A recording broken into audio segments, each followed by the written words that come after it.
This talk is based off of John chapter 12, verses 20 through 33.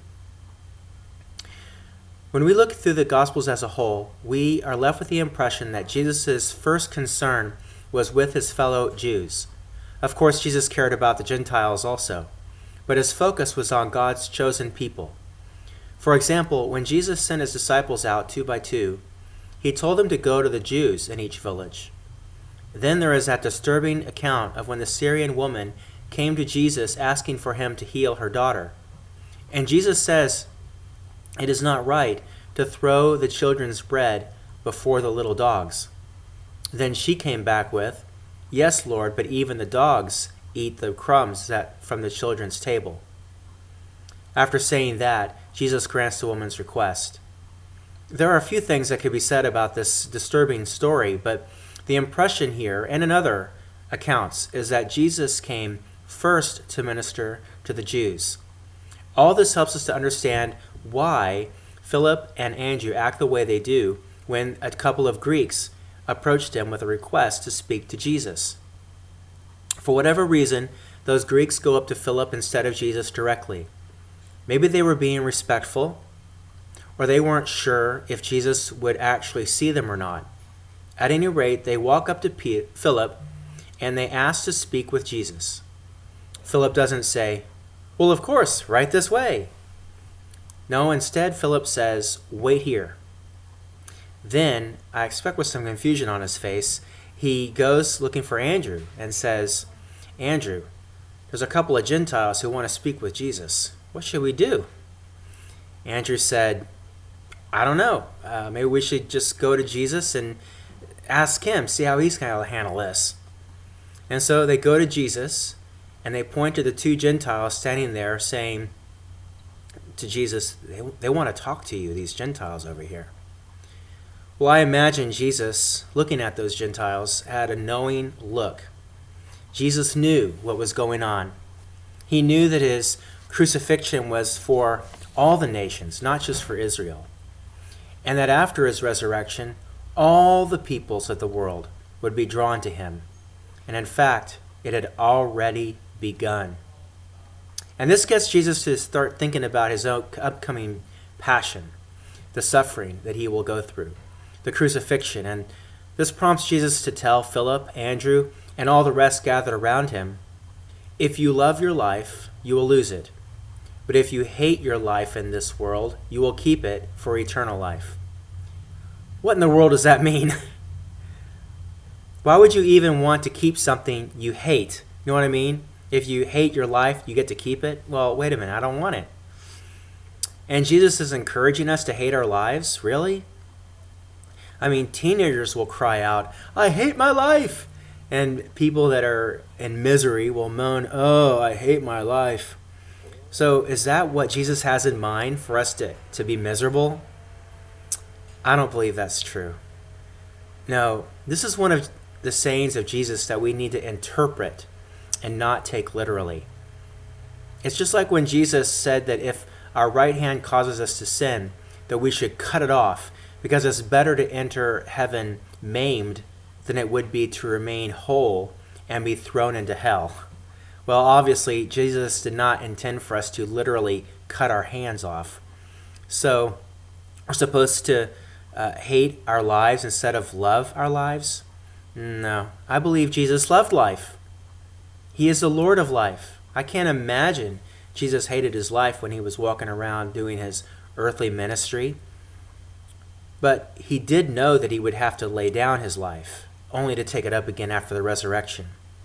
He knew his life was eternal, even though for a few days he would suffer death. So Jesus loved his life, but not so much that he was unwilling to give up life for a few days, if that's what it took to defeat the power of death. So in this saying of Jesus, he is telling the disciples that he is going to die, but then come back to life.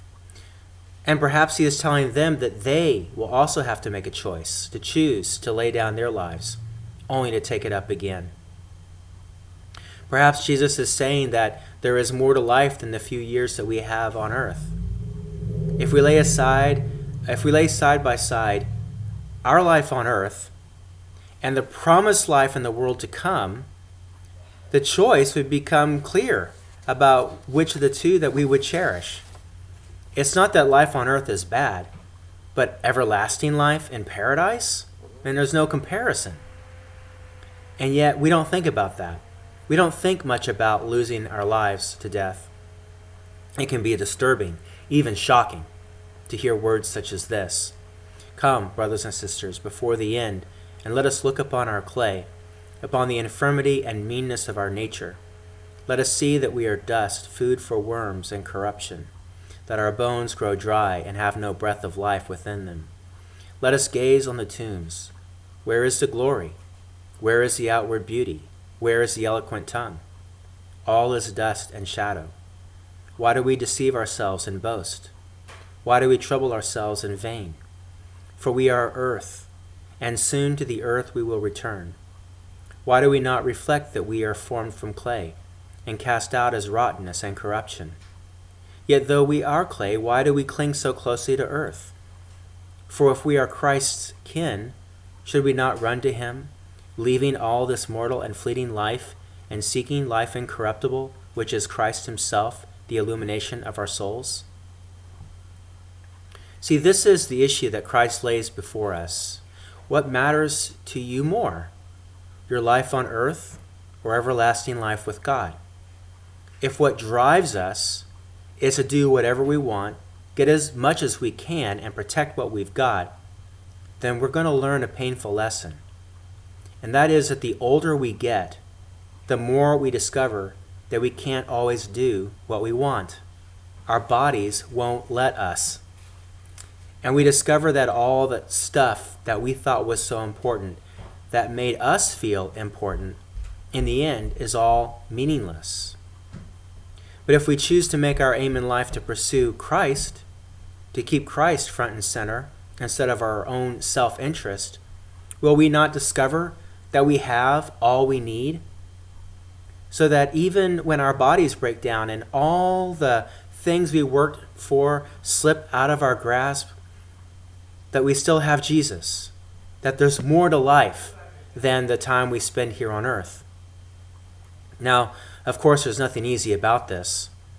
The choice may seem obvious to us, but that doesn't make it simple.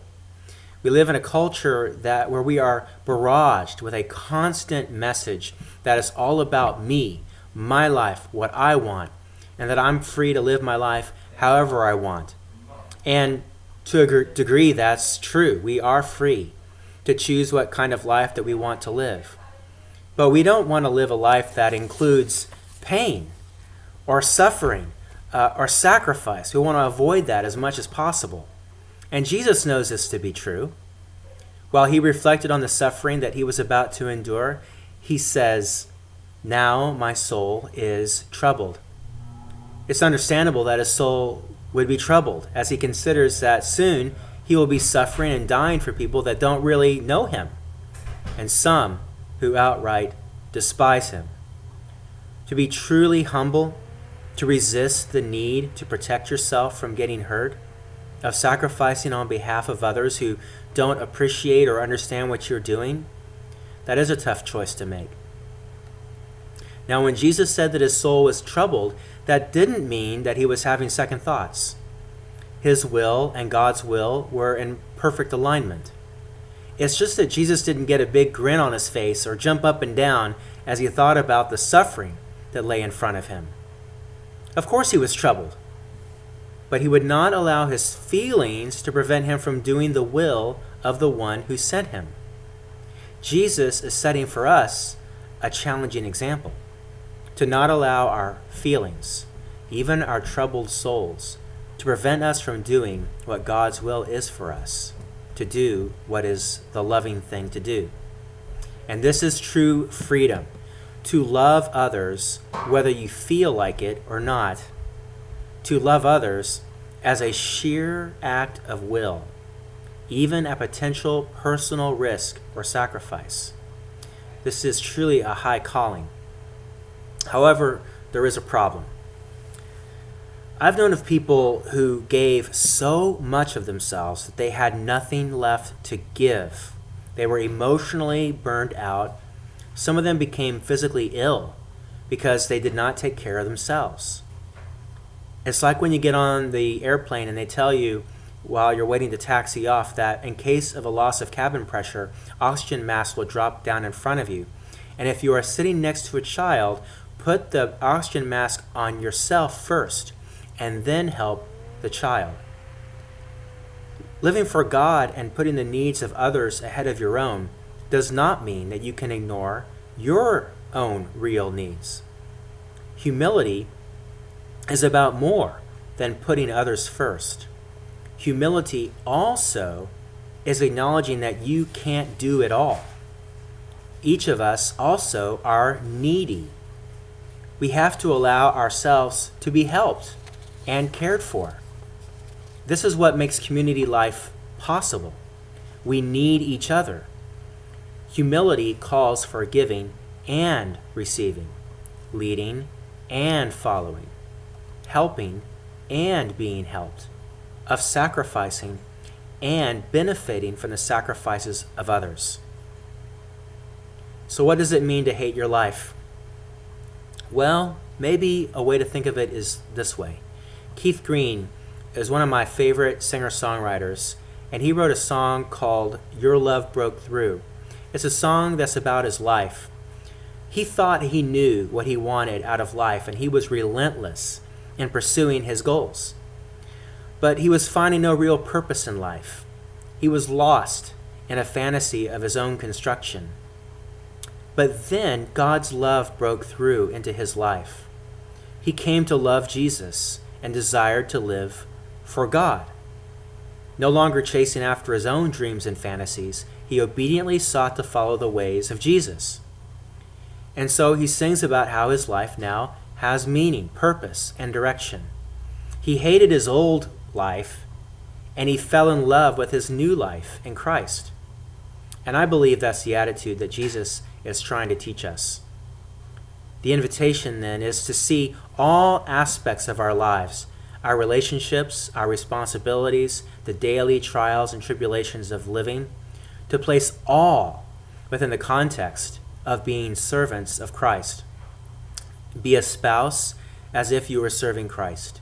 Be a parent as if you were serving Christ. Be a neighbor as if you were serving Christ. Whatever you do for a living, do it as if you were serving Christ. Live every moment of your life as a servant of Christ. It is then that we are able to stop living a self-focused life and instead live a Christ-focused life. That's when the suffering and the pain comes. When it comes, we can realize that this suffering and pain we are experiencing is the price of love and not the consequence of living a self-focused, shallow, vain life. And then when we cross over the river to the other side, we will hear the voice say to us, "Well done, good and faithful servant.